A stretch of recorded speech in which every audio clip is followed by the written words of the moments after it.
In the meantime, let's go to Larry Sabato, the University of Virginia Center for Politics Director, best-selling author. You know what I wanted to bounce off you, Professor? You could help me with this. The candidates for whom they were either aligned very close on the Republican side with Donald Trump and had praised him and gotten his attention, or not. In the or not category in Alabama would be Republican Martha Roby, of course, famous for urging the president after the release of that Access Hollywood tape that he should step down. Vice President Pence should win. She went on to win. Despite that, he stayed in the race. We know what happened with him. But there's still been bad blood between them, and there's this pile-on to unseat her.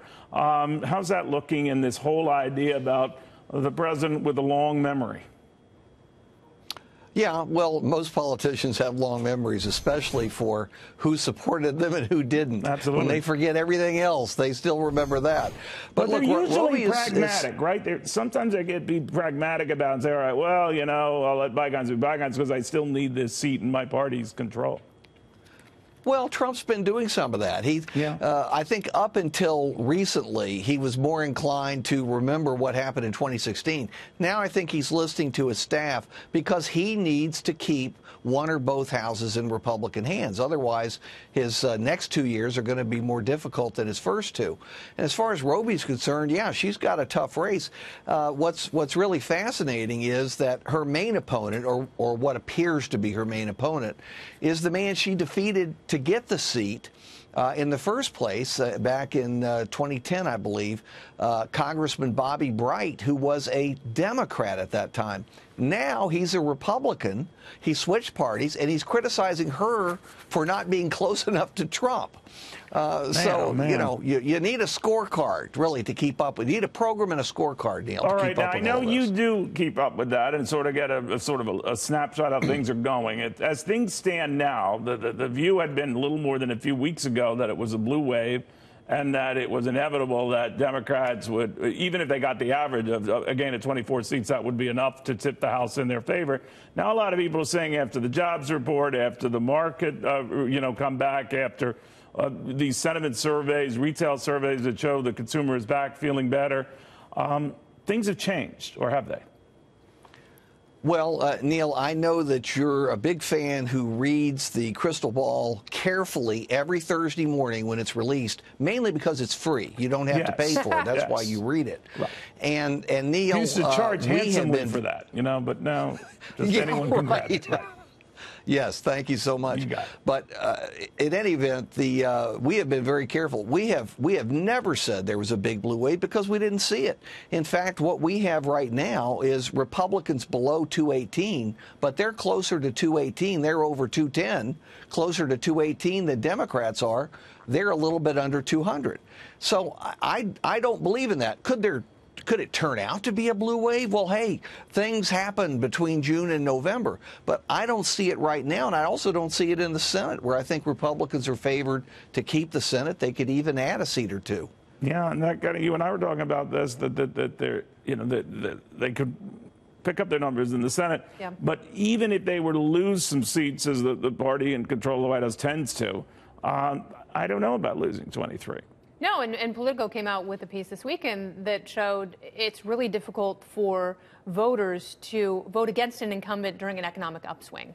And that's why I was asking Karl Rove, what can they do in Congress to further bolster the economy? And what can they pass to help the president in order to make the economy better for everyone, particularly those working families who've been forgotten by both parties? Because there's still work to be done. They still have time to do it. They can't get overly ambitious, but they certainly can get smart. And it's not a done deal. We look at California, and most people think of California as being incredibly blue. But you have several districts, because of that weird primary, or that weird election system that we talked about, where there are several races where Democrats could be shut out completely. And, they would be toss-up races if you have a Republican and a Democrat. People, right? You have angry people, and angry people are more inclined to go to the polls and run over broken glass. They have to express their rage. If you don't have as many enraged people, to Larry's point, wouldn't that make it more difficult for things to tip in Democrats' favor? Absolutely. And to Kennedy's point, the economy does matter, but I think it matters in the sense of sort of squelching and keeping down the opposition, right? Because if the economy is good, you're going to be less charged up to turn out and vote. But Republicans still need to motivate their base to turn out. And I think that's the concern for Republicans. But if you're happy, you're not enraged enough to run out to the polls. Exactly. And so presidential election years notwithstanding. Right. And so that's the concern for Republicans, because they're going to have to work harder to turn out their base. But I will throw out the fact that we're not really going to know what this whole thing looks like, the electoral landscape, until really after Labor Day. I mean, every race I've worked on, throughout my career, things don't really start breaking. So much can happen. You were absolutely we really don't know at this point. I mean, go back to even February, where Quinnipiac had Dems up on the generic ballot by 16 points.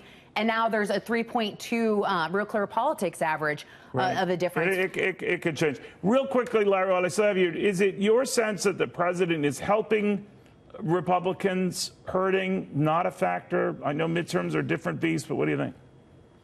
Well, he's certainly helping in the Senate, because 10 states are represented by Democratic senators who are on the ballot in November that Trump carried in 2016 by margins up to 42 percentage points. So you'd better believe he can help some of the Republican challengers so those Democratic senators win. And on this, I agree with what's just been said on that anything can happen. That's absolutely true. But I do think the economy is important in this way. Any day that the Republicans, from President Trump on down, do not discuss the golden economy is a day wasted. You always discuss it, and you answer questions that have nothing to do with the economy with an economic answer. That's how you get the message across each and every day. Is that among the free stuff that you print? Because I didn't. That's the first I've heard that. I don't. That's usually for premium members, or is that? Neil, seriously, I don't tell you everything because you just blab. Yeah, you tell everybody I do. everything. I do, so and I claim that I let you know everything. I came up with it. All right, thank you, my friend. Always good having you.